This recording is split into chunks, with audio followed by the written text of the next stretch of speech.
Hai, Assalamualaikum warahmatullahi wabarakatuh dan salam sejahtera. Okey, untuk kelas Bahasa Melayu tahun 1 pada hari ini, tajuk kita ialah beringat sentiasa. Murid-murid sila buka buku teks muka surat 69.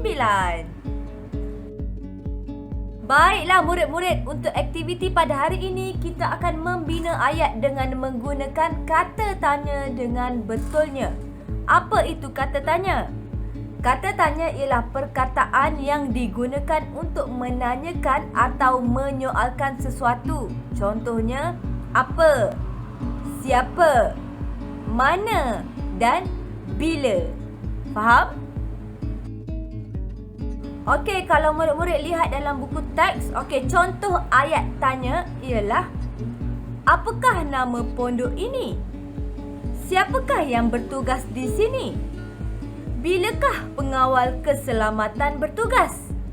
Dan akhir sekali, di manakah letaknya pondok pengawal keselamatan? Okey, baiklah murid-murid, seterusnya jom kita bina ayat berdasarkan gambar dalam buku teks muka surat 69. Sedia? Jom! Baiklah, kita lihat gambar yang pertama. Okey, Cikgu Daniel sedang menasihati murid-murid. Jadi contoh ayat yang sesuai menggunakan kata tanya siapa.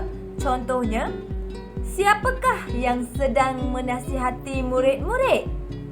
Faham? Okey, baiklah, kita lihat gambar yang kedua.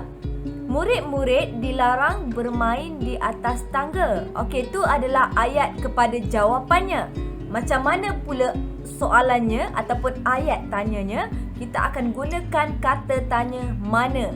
Okey, contoh ayat. Di manakah murid-murid dilarang bermain? Cikgu ulang.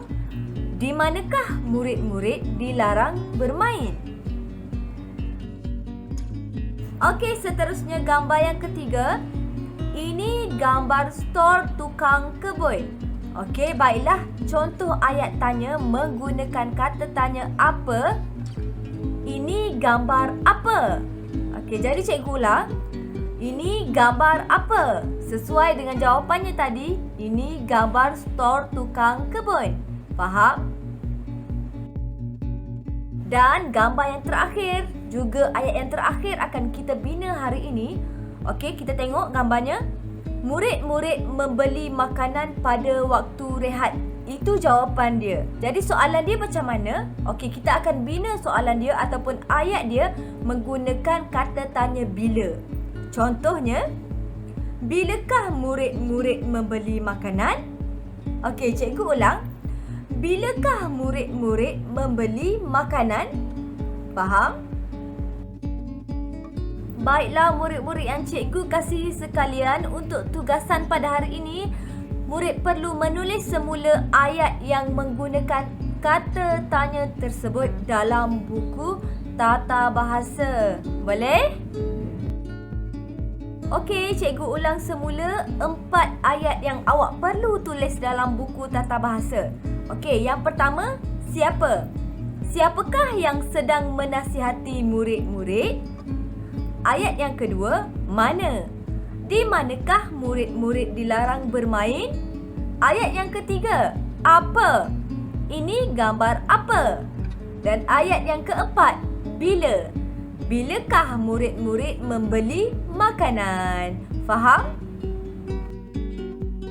Anak itik, anak angsa. Bertemu lagi di lain masa, insya-Allah. Semoga kita bertemu lagi dalam kelas yang seterusnya. Itu sahaja. Assalamualaikum warahmatullahi wabarakatuh dan terima kasih.